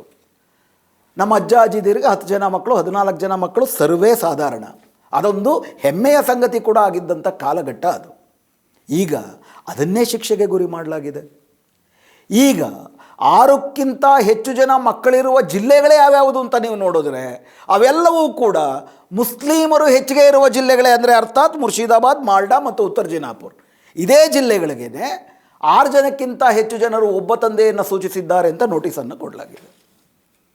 ಅಂದರೆ ಇದರ ಉದ್ದೇಶವೇ ಬಹಳ ಸ್ಪಷ್ಟವಾಗಿ ಮುಸ್ಲಿಮರನ್ನು ಟಾರ್ಗೆಟ್ ಮಾಡಿ, ಅವರು ಈ ದೇಶದವರೇ ಆಗಿದ್ದರು, 6 ಜನ ಮಕ್ಕಳಾಗಿದ್ದರು, ಎಷ್ಟು ಬಗೆಯ ಕಿರುಕುಳ ಕೊಡ್ಬೋದು, ಎಷ್ಟು ರೀತಿಯಲ್ಲಿ ಹೊರಗಿಡ್ಬೋದು, ಆ ರೀತಿಯ ಪ್ರಯತ್ನವನ್ನು ಮಾಡಲಿಕ್ಕೆ ಹೊರಟಿದ್ದಾರೆ. 23 ಲಕ್ಷ ಜನ 6 ಜನಕ್ಕಿಂತ ಜಾಸ್ತಿ ಮಕ್ಕಳ ಹೆಸರಿನಲ್ಲಿ ನೋಟಿಸ್ನ ಪಡೆದಿರೋವಂಥವ್ರು. 10 ಜನಕ್ಕಿಂತ ಮಕ್ಕಳು ಜಾಸ್ತಿ ಅನ್ನೋದನ್ನು ನೀವು ಅನುಮಾನಾಸ್ಪದ ಅಂದರೆ 8600 ಜನ. ಉಳಿದಂತೆ 20-100 ಮಕ್ಕಳು ಅದು ಫ್ರಾಡು, ಮೇಲ್ನೋಟಕ್ಕೆ ಎದ್ದು ಕಾಣುತ್ತೆ, ಅದನ್ನು ಕಿತ್ತಾಕ್ಬೋದು. ಇದಲ್ಲದಿರ ಇನ್ನೊಂದೇನು ಮಾಡಿದ್ದಾರೆ, ಈಗ ಇನ್ನೊಂದು ತಾರ್ಕಿಕ ಹೊಂದಾಣಿಕೆ ಇರದ ಅಂಶ ಅಂತಂದರೆ, ನಿಮ್ಮ ತಾಯಿಗೂ ನಿಮಗೂ ನಡುವಿನ ವಯಸ್ಸಿನ ಅಂತರ 15ಕ್ಕಿಂತ ಕಡಿಮೆ ಇದ್ದರೆ ಅದು ಅನುಮಾನಾಸ್ಪದವಾದದ್ದು. ಈಗ ನನಗೆ 15 ವರ್ಷ ತುಂಬಿದೆಯೇ, ಇದು ಯಾವ ಜಿಲ್ಲೆಗಳಿಗೆ ಹೋಗಿದೆ? ಆದಿವಾಸಿ ಜಿಲ್ಲೆಗಳಲ್ಲಿ ಹೆಚ್ಚು ಹೋಗಿದೆ. ಆದಿವಾಸಿಗಳಿಗೆ ವಯಸ್ಸೇನು ಗೊತ್ತು? ಯಾರ ಲೆಕ್ಕ ಇಟ್ಟಿರ್ತಾರೆ? ಈ ಸರ್ಕಾರದ ಜೊತೆ ಯಾರು ವ್ಯವಹಾರ ಮಾಡಿರ್ತಾರೆ? ಆದಿವಾಸಿಗಳು ದಲಿತರು ತಮ್ಮ ಬದುಕನ್ನೇ ತಾವು ನೆಗೆಸ್ಕೊಂಡು ಹೋಗ್ತಾ ಇರ್ತಾರೆ. ಓಟು ಹಾಕಿರ್ತಾರೆ ಅಥವಾ ಓಟ್ ಹಾಕಿರೋದಿಲ್ಲ, ಹೇಗೋ ಒಂದು ಬದುಕ್ತಾ ಇರ್ತಾರೆ. ಅವರೆಲ್ಲರಿಗೂ ಕೂಡ ನಿಮ್ಮ ತಾಯಿಗೂ ನಿಮಗೂ 15 ವರ್ಷದ ಅಂತರ ಇದ್ದರೆ ಅನುಮಾನಾಸ್ಪದ ಅಂತೇಳಿ ಎಂತೆಂಥವ್ರಿಗೆ ಕಳಿಸಿದ್ದಾರೆ. ಆದಿವಾಸಿಗಳಿಗೆ ಜಾಸ್ತಿ ಕಳಿಸಿದ್ದಾರೆ, ಲಕ್ಷಗಳಲ್ಲಿ ಕಳಿಸಿದ್ದಾರೆ. ಅಮರ್ತ್ಯ ಸೇನ್ ಅಂಥವ್ರಿಗೂ ಕಳಿಸಿದ್ದಾರೆ. ಅಮರ್ತ್ಯ ಸೇನ್ ಈ ದೇಶಕ್ಕೆ ನೊಬೆಲ್ ಪ್ರಶಸ್ತಿ ತಂದುಕೊಟ್ಟಂಥವ್ರು. 90 ವರ್ಷ ಅವ್ರಿಗೆ. 90 ವರ್ಷದ ಹಿಂದೆ ಈಗ 90 ವರ್ಷದ ಹಿಂದೆ ಅವ್ರ ತಾಯಿಗೆ 100 ಅಂದರೆ 15 ವರ್ಷಕ್ಕಿಂತ ಕಡಿಮೆ ಅಂದರೆ 105 ವರ್ಷದ ಹಿಂದಿನ ಮಾತು. 105 ವರ್ಷದ ಹಿಂದಿನ ಭಾರತದಲ್ಲಿ 8 ವರ್ಷಕ್ಕೆ ಮುಂಚೆ ಹೆಣ್ಮಕ್ಳಿಗೆ ಮದುವೆ ಮಾಡ್ತಿದ್ರು. ಋತುಮತಿ ಆಗೋಕ್ಕೆ ಮುಂಚೆ, ಋತುಮತಿ ಆದ ತಕ್ಷಣ ಮಕ್ಕಳನ್ನ ಹಡಿಬೇಕು ಅನ್ನೋದೊಂದು ಕಡ್ಡಾಯವಾಗಿರ್ತಿತ್ತು. ಮಕ್ಕಳನ್ನ ಹಡಿಲಿಲ್ಲ ಅಂತಂದರೆ ಬೇರೆ ಮದುವೆ ಮಾಡ್ತಿದ್ರು. ಇದು ನಮ್ಮ ಭಾರತದ ಸಾಮಾಜಿಕ ಸತ್ಯಗಳು. ಆದಿವಾಸಿ ಸಮುದಾಯದಲ್ಲಿ, ದಲಿತ ಸಮುದಾಯದಲ್ಲಂತೂ ಕೂಡ ಇದೇ ಪ್ರಕ್ರಿಯೆಗಳೇ ನಡೀತಿತ್ತವಾಗ. ಇವೆಲ್ಲವನ್ನೂ ಕೂಡ ನೀವು ನಾಗರಿಕರ ಅಂತ ಅನುಮಾನ ಬರುವಂತಹ ವಿಷಯಗಳು ಅಂತ ಅಂದ್ಬಿಟ್ಟು ನೀವು ಪರಿಗಣಿಸ್ತೀರಾ ಅಂತಂದರೆ ನಿಮಗೆ ಸಾಮಾಜಿಕ ಸತ್ಯಗಳು ಗೊತ್ತಿದೆಯಾ, ಅಥವಾ ಉದ್ದೇಶಪೂರ್ವಕವಾಗಿ ಮುಸ್ಲಿಮರನ್ನು ಮತ್ತು ಆದಿವಾಸಿಗಳನ್ನು, ದಲಿತರನ್ನು ಟಾರ್ಗೆಟ್ ಮಾಡ್ತಿದ್ದೀರಾ? ಇದು ಮೊದಲನೇ ಬಗೆ. ಆದರೆ ಇದನ್ನು ಹೊರಗಿಡೋದ್ರಲ್ಲಿ, ಮುಸ್ಲಿಮರನ್ನು ಟಾರ್ಗೆಟ್ ಮಾಡ್ತಿರೋದ್ರಲ್ಲಿ ಉತ್ತರ ಪ್ರದೇಶದಲ್ಲೂ ಕೂಡ ಸೇಮ್ ಇದೇ ರೀತಿ ನಡೀತಾ ಇದೆ. ಎರಡನೇ ಅತಿ ಗಂಭೀರವಾದಂಥದ್ದು ಇನ್ನೊಂದೇನು ನಡೀತಿದೆ ಅಂತಂದರೆ, ಅದು ವಿಶೇಷವಾಗಿ ಅಸ್ಸಾಂನಲ್ಲಿ, ಪಶ್ಚಿಮ ಬಂಗಾಳದಲ್ಲಿ, ಉತ್ತರ ಪ್ರದೇಶದಲ್ಲಿ, ಗುಜರಾತಲ್ಲಿ, ಎಲ್ಲ ರಾಜ್ಯಗಳಲ್ಲೂ ನಡೀತಾ ಇದೆ. ಅದನ್ನೆಲ್ಲ ಆ ಪ್ರಕ್ರಿಯೆಯ ಪ್ರಕಾರ ಇವಾಗ ಚುನಾವಣಾ ಆಯೋಗ ಚುನಾವಣೆ ಮತಪಟ್ಟಿನಲ್ಲಿ ನನ್ನ ಹೆಸರನ್ನು ಸೇರಿಸುವುದಕ್ಕೆ, ನನ್ನ ಹೆಸರನ್ನು ಬದಲಾಯಿಸುವುದಕ್ಕೆ, ನಾನು ಕಾನ್ಸ್ಟಿಟ್ಯೂನ್ಸಿ ಬದಲಾಯಿಸಿದರೆ ಅಲ್ಲಿನ ನನ್ನ ಕಾನ್ಸ್ಟಿಟ್ಯೂನ್ಸಿನಲ್ಲಿ ನನ್ನ ಹೆಸರು ಪಡ್ಕೊಳ್ಳೋದಕ್ಕೆ ಬೇರೆ ಬೇರೆ ಫಾರಮ್ಗಳನ್ನು ಕೊಡುತ್ತೆ. ಅದಲ್ಲದೀರ ಈ ದೇಶದಲ್ಲಿ ಒಂದು ನಿರ್ದಿಷ್ಟ ಕಾನ್ಸ್ಟಿಟ್ಯೂಯೆನ್ಸಿನಲ್ಲಿ ವಾಸ ಮಾಡುವಂತಹ ಯಾವುದೇ ಒಬ್ಬ ನಾಗರಿಕ ತನ್ನ ಗಮನಕ್ಕೆ ತನ್ನ ಕಾನ್ಸ್ಟಿಟ್ಯೂಯೆನ್ಸಿನಲ್ಲಿರುವ ಒಬ್ಬ ವ್ಯಕ್ತಿ ಮತದಾರ ಅಲ್ಲ ಅಥವಾ ಆತ ಅನುಮಾನಾಸ್ಪದ ಅಂತ ಆತನಿಗೇನಾದರೂ ಅನುಮಾನ ಬಂದರೆ ತನ್ನ ವಿವರಗಳನ್ನು ಕೊಟ್ಟು ಚುನಾವಣಾ ಕಚೇರಿಗೆ ಬೇರೆಯವರ ಬಗ್ಗೆ ದೂರು ಸಲ್ಲಿಸುವಂತಹ ಒಂದು ಅವಕಾಶವನ್ನು ಕೊಟ್ಟಿದ್ದಾರೆ. ಅದನ್ನು ಫಾರಂ ನಂಬರ್ 7 ಅಂತಾರೆ. ಈ ಫಾರಂ ನಂಬರ್ 7 ತಮ್ಮ ಪರದೆಯ ಮೇಲೆ ಬರುತ್ತೆ, ತಾವು ನೋಡ್ಬೋದು.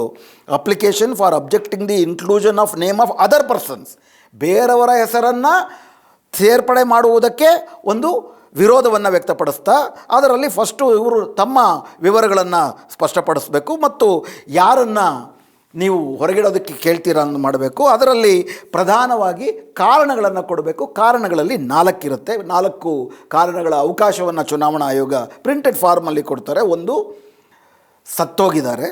2ನೇದು 21 ವರ್ಷ ಆಗಿಲ್ಲ. 3ನೇದು ಪರ್ಮನೆಂಟಾಗಿ ಶಿಫ್ಟ್ ಆಗಿದ್ದಾರೆ, ಆದರೂ ಕೂಡ ಈ ಕಾನ್ಸ್ಟಿಟ್ಯೂನ್ಸಿನಲ್ಲಿ ಹೆಸರು ಕೇಳ್ತಿದ್ದಾರೆ. ಈಗಾಗಲೇ ನೋಂದಾವಣೆ ಆಗಿದೆ ಅಥವಾ ಇವರು ನಾಗರಿಕರಲ್ಲ.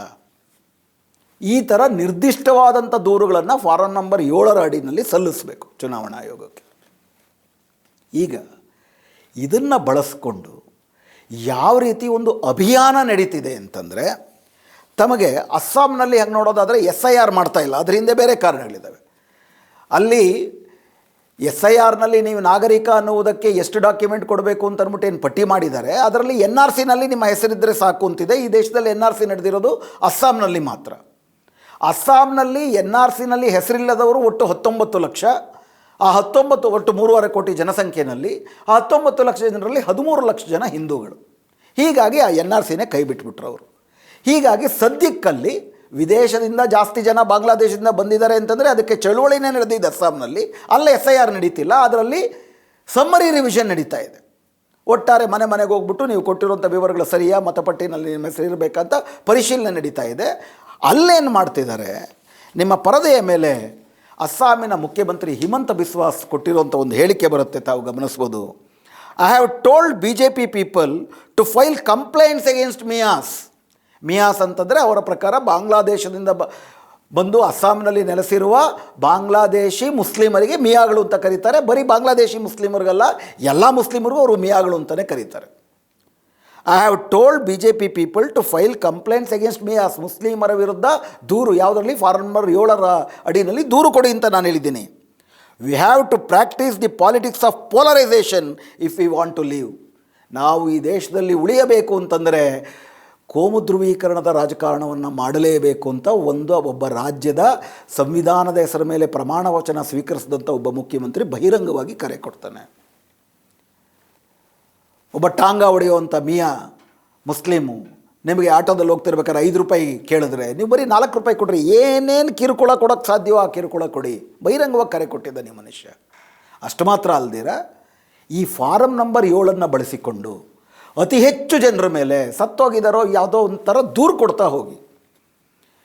ಚುನಾವಣಾ ಆಯೋಗ ಇತ್ತೀಚೆಗೆ ತಂತಿರೋ ನಿಯಮಗಳ ಬದಲಾವಣೆಗಳ ಪ್ರಕಾರ ಒಬ್ಬ ಮನುಷ್ಯ ತಾನು ಆ ಕಾನ್ಸ್ಟಿಟ್ಯೂನ್ಸಿಯನ್ನು ಅಂತ ಸಾಬೀತು ಮಾಡೋದಕ್ಕೆ ಒಂದು ಎಪಿಕ್ ನಂಬರು ಅಥವಾ ಆ ಕಾನ್ಸ್ಟಿಟ್ಯೂನ್ಸಿನಲ್ಲಿ ತಾನು ವಾಸ ಮಾಡೋದಕ್ಕೆ ಒಂದು ಮೊಬೈಲ್ ನಂಬರೋ ಕೊಟ್ಟರು ಸಾಕು. ಒಂದು ವೋಟರ್ ರೇಷನ್ ಕಾರ್ಡು ಏನೋ ಒಂದು ತೋರಿಸ್ಬಿಟ್ಟು ನೀವು ದೂರು ಎಷ್ಟು ಜನರ ಮೇಲಾದರೂ ಸಲ್ಲಿಸ್ಬೋದು. ಇದರ ಪರಿಣಾಮ ಏನಾಗಿದೆ? ಇದರ ಪರಿಣಾಮದಿಂದಾಗಿ ತಮ್ಮ ಪರದೆಯ ಮೇಲೆ ಇಂಡಿಯನ್ ಎಕ್ಸ್‌ಪ್ರೆಸ್ನಲ್ಲಿ ಬಂದಂತಹ ಕೆಲವು ವರದಿಗಳು ತಮ್ಮ ಮುಂದೆ ಬರುತ್ತೆ, ನೀವು ನೋಡ್ಬೋದು. ಉದಾಹರಣೆಗೆ ಹಫೀಜುದ್ದೀನ್ ಅಹಮದ್ ಅನ್ನುವಂಥವ್ರು, ಇಂಥ ಹಲವಾರು ಉದಾಹರಣೆಗಳು, ಈ ಥರದ ಲಕ್ಷ ಉದಾಹರಣೆಗಳಿದ್ದಾವೆ. ಹಫೀಜುದ್ದೀನ್ ಅಹಮದ್ ಅನ್ನುವಂಥವರು ಇತ್ತೀಚೆಗೆ ಪೊಲೀಸ್ ಸ್ಟೇಷನಲ್ಲಿ ಒಂದು ದೂರು ಕೊಟ್ಟರು, ಚುನಾವಣಾ ಆಯೋಗಕ್ಕೂ ಒಂದು ದೂರು ಕೊಟ್ಟರು. ಅಸ್ಸಾಮಿನ ನಗಾಂವ್ ಬತಭದ್ರಾ ಅನ್ನುವಂತಹ ಜಿಲ್ಲೆಗೆ ಸೇರಿದಂಥವ್ರು ಇವರು. ನಾನು ಸತ್ತೋಗಿದ್ದೀನಿ ಅಂತಂದ್ಬಿಟ್ಟು ನನ್ನ ಮತದಾರ ಪಟ್ಟಿಯಿಂದ ನನ್ನ ಹೆಸರು ತೆಗೀರಿ ಅಂತಂದ್ಬಿಟ್ಟು ಯಾರೋ ನನ್ನ ಮೇಲೆ ದೂರು ಕೊಟ್ಟಿದ್ದಾರೆ, ಅವ್ರ ಮೇಲೆ ಕ್ರಮ ತೆಗೆದುಕೊಳ್ಳಿ ಅಂತಂದ್ಬಿಟ್ಟು ಒಂದು ಕೊಟ್ಟಿದ್ದಾರೆ. ಅವರು ಬದುಕೇ ಇದ್ದಾರೆ. ಮಿಸ್ಟರ್ ಹೈಫುದ್ದೀನ್ ಅಹಮದ್ ಅವರು ಬದುಕೇ ಇದ್ದಾರೆ. ಅವ್ರ ಮೇಲೆ ಆ ಕಾನ್ಸ್ಟಿಟ್ಯೂನ್ಸಿಯ ಒಬ್ಬ ವ್ಯಕ್ತಿ ಇವರು ಸತ್ತೋಗಿದ್ದಾರೆ, ಹೆಸರು ತೆಗೆದಾಕಿ ಅಂತ ಒಂದು ದೂರು ಕೊಟ್ಟಿದ್ದಾರೆ. ಅದೇ ರೀತಿ ದಿಂಗ್ ಕಾಲೇಜಿನ ಪ್ರೊಫೆಸರ್ ಆಗಿರೋ ಅಬ್ದುಲ್ ಸಲಾಂ ಮತ್ತು ಅವರ ಹೆಂಡತಿ, ಅವರು ಅಸ್ಸಾಮಿನಲ್ಲಿ ಪ್ರೊಫೆಸರು, ಪಶ್ಚಿಮ ಬಂಗಾಳದಲ್ಲಿ ಪ್ರವಾಸದಲ್ಲಿದ್ದಾಗ ಅವ್ರಿಗೊಂದು ನೋಟಿಸ್ ಬರುತ್ತೆ, ನೀವಿಬ್ಬರು ಸತ್ತೋಗಿದ್ದೀರಾ ಅಂತಂದ್ಬಿಟ್ಟು ದೂರು ಬಂದಿದೆ. ನೀವು ಬದುಕಿದರೆ ಬಂದು ನಿಮ್ಮ ಹೆಸರನ್ನು ನಿಮ್ಮ ಮತಪಟ್ಟಿಯಲ್ಲಿ ನಿಮ್ಮ ಹೆಸರನ್ನು ಸಾಬೀತು ಮಾಡ್ಕೊಳ್ಳಿ ಅಂತ ಅಂದ್ಬಿಟ್ಟು ಅವ್ರಿಗೊಂದು ನೋಟಿಸ್ ಬರುತ್ತೆ. ಈ ಥರ ಕೇವಲ ಒಂದು ಮತಗಟ್ಟೆಯಿಂದ ನೂರಾರು ದೂರುಗಳು ಸತ್ತೋಗಿದ್ದಾರೆ ಅಂತ ಒಂದು ಅಪ್ಲಿಕೇಶನ್ ಹಾಕಿದ್ದಾರೆ. ಆ ಅಪ್ಲಿಕೇಶನ್ ಹಾಕಿರೋರು ಯಾರಪ್ಪ ಅಂತಂದರೆ ಮಿಸ್ಟರ್ ಬಿಶಾಲ್ ರಾಯ್ ಅಂಥೇಳಿ. ಈ ಬಿಶಾಲ್ ರಾಯ್ ಅನ್ನುವಂತಹ ವ್ಯಕ್ತಿ ಸುಮಾರು 64 ಒಂದೇ ಪೋಲಿಂಗ್ ಬೂತ್ನ 64 ಜನರ ಮೇಲೆ ದೂರು ಹಾಕಿದ್ದಾನೆ. ಯಾರ ಮೇಲೆ ಅಂತಂದರೆ ಆ ಪೋಲಿಂಗ್ ಬೂತ್ನ BLO ಮತ್ತು ಅವ್ರ ಹೆಂಡತಿ ಮೇಲೂ ಕೂಡ ಅವರಿಬ್ಬರು ಸತ್ತೋಗಿದ್ದಾರೆ ಅಂತ ಅಂದ್ಬಿಟ್ಟು ಕೊಟ್ಟಿದ್ದಾನೆ ಅಪ್ಲಿಕೇಶನ್. ಈ ಥರ ಎಷ್ಟು ವ್ಯಾಪಕವಾಗಿ ಅಸ್ಸಾಂನಲ್ಲಿ ನಡೀತಿದೆ ಅಂತಂದರೆ ಬಹರಾಂಪುರ, ನಗೌ, ಬಾತದ್ರಬಾ ಮತ್ತು ರಾಹಾ ಅನ್ನುವ 3 ಜಿಲ್ಲೆಗಳಲ್ಲಿ ಫಾರಂ ನಂಬರ್ 7 ಆಧಾರದಲ್ಲಿ ವಿಚಾರಣೆ ನಡೆಸುವ ಪ್ರಕ್ರಿಯೆಯನ್ನೇ ಜಿಲ್ಲಾಧಿಕಾರಿ ನಿಲ್ಲಿಸಬೇಕಾಗಿ ಬಂತು. ಲಕ್ಷ ಸಂಖ್ಯೆಯಲ್ಲಿ ದೂರು ಸಲ್ಲಿಸೋದಕ್ಕೆ ಶುರುವಾಗೋಗಿದೆ ಈ ಇಡೀ ರಾಜ್ಯಗಳಲ್ಲಿ. ನೀವು ನೋಡೋದಾದರೆ ಪಶ್ಚಿಮ ಬಂಗಾಳದಲ್ಲೂ ಕೂಡ ಹಾಗೆ ಫಾರಂ ನಂಬರ್ 7 ವಿಶಾಲವಾದಂಥ ದುರ್ಬಳಕೆ ನಡೀತಾ ಇದೆ. ಉತ್ತರ ಪ್ರದೇಶದಲ್ಲಂತೂ ವಿರೋಧ ಪಕ್ಷಗಳು ಅಧಿಕೃತವಾಗಿ ಹೋಗಿ ವರದಿಯನ್ನು ಸಲ್ಲಿಸಿದ್ದಾರೆ. ಒಬ್ಬೊಬ್ಬ ವ್ಯಕ್ತಿ 100, 200 ಯಾರು ಸಲ್ಲಿಸಿದ್ರು? ಸ್ಕ್ರೋಲ್ ಅನ್ನುವಂತಹ ಮತ್ತೊಂದು ಪತ್ರಿಕೆ ಇದರ ಬಗ್ಗೆ ವಿಸ್ತೃತವಾದಂಥ ಅಧ್ಯಯನ ಮಾಡಿದೆ. ಯಾರ್ಯಾರು ತಮ್ಮ ಹೆಸರಿನಲ್ಲಿ ದೂರು ಸಲ್ಲಿದೆ ಎಂದು ಹೇಳ್ತಿದ್ದಾರೆ ಅವ್ರಿಗೆ ಗೊತ್ತೇ ಇಲ್ಲ ತಾವು ದೂರು ಕೊಟ್ಟಿದ್ದೀವಿ ಅಂತ. ನಿಮಗೆ ಕರ್ನಾಟಕದ ಆಳಂದದಲ್ಲೂ ಕೂಡ ಇದೇ ಥರ ನಡೆದ ತಮ್ಮ ಗ್ರಾಮದಲ್ಲಿರ್ಬೋದು. ಸುಮಾರು 6,000 ಜನರ ಹೆಸರನ್ನು ಡಿಲೀಟ್ ಮಾಡುವುದಕ್ಕೆ ಅಪ್ಲಿಕೇಶನ್ಗಳು ಸಲ್ಲಿಸಲಾಯಿತು. ಯಾರ್ಯಾರೋ ಮನೆ ಎದುರುಗಡೆ ಇರೋರ ಹೆಸರಲ್ಲಿ ಸಲ್ಲಿಸಲಾಗಿತ್ತು. ಅವರ ಮೊಬೈಲ್ ನಂಬರನ್ನು ಬಳಸಿಕೊಂಡು, ಅವರ ಎಪಿಕ್ ನಂಬರನ್ನು ಬಳಸಿಕೊಂಡು. ಚುನಾವಣಾ ಆಯೋಗ ಅದರ ವಿಶ್ವಾಸಾರ್ಹತೆಯನ್ನೇ ಪರಿಶೀಲಿಸದೆ ಏಕಾಏಕಿ ಅದನ್ನೆಲ್ಲ ದೂರನ್ನು ಒಪ್ಪಿಕೊಂಡ್ರು. 10ಕ್ಕಿಂತ ಜಾಸ್ತಿ ಏನಾದರೂ ದೂರು ಸಲ್ಲಿಸಿದ್ರೆ ಅದನ್ನು ಅನುಮಾನಾಸ್ಪದ ಅಂತ ಪರಿಗಣಿಸಬೇಕು ಅಂತ ಅಂದ್ಬಿಟ್ಟಿದೆ ಚುನಾವಣಾ ಆಯೋಗದ ಕಡತದಲ್ಲಿ. ಆದರೆ ಯಾವಾಗ ಚುನಾವಣಾ ಆಯೋಗವೇ BJPಯ ಒಂದು ಎಕ್ಸ್ಟೆಂಡೆಡ್ ಕಚೇರಿಯಾಗಿರುತ್ತೋ ಮತ್ತು ಒಂದು ರಾಜ್ಯದ ಮುಖ್ಯಮಂತ್ರಿಯೇ ನೇರವಾಗಿ ಮಿಯಾಗಳ ಮೇಲೆ ದೂರು ಕೊಡಿ ಅಂತ ಕರೆ ಕೊಟ್ಟರೆ ಯಾರು ಅದನ್ನು ಚೆಕ್ ಮಾಡೋದಕ್ಕೆ ಹೋಗ್ತಾರೆ? ಅದೇ ರೀತಿ ಇನ್ನೊಂದು ಪ್ರಕರಣ ಗುಜರಾತಲ್ಲಿ ನಡೆದಿದೆ. ಅದರ ಬಗ್ಗೆ ನಡೆದಂಥ ಒಂದು ಅಧ್ಯಯನ ತಮ್ಮ ಪರದೆಯ ಮೇಲೆ ಬರುತ್ತೆ. ಆ ಅಧ್ಯಯನದ ವರದಿ ದ ವೈರ್ ಅನ್ನುವ ಪತ್ರಿಕೆಯಲ್ಲಿ ಪ್ರಕಟಣೆ ಆಗಿದ್ದು ಬರುತ್ತೆ, ತಾವು ನೋಡ್ಬೋದು ಅದನ್ನು.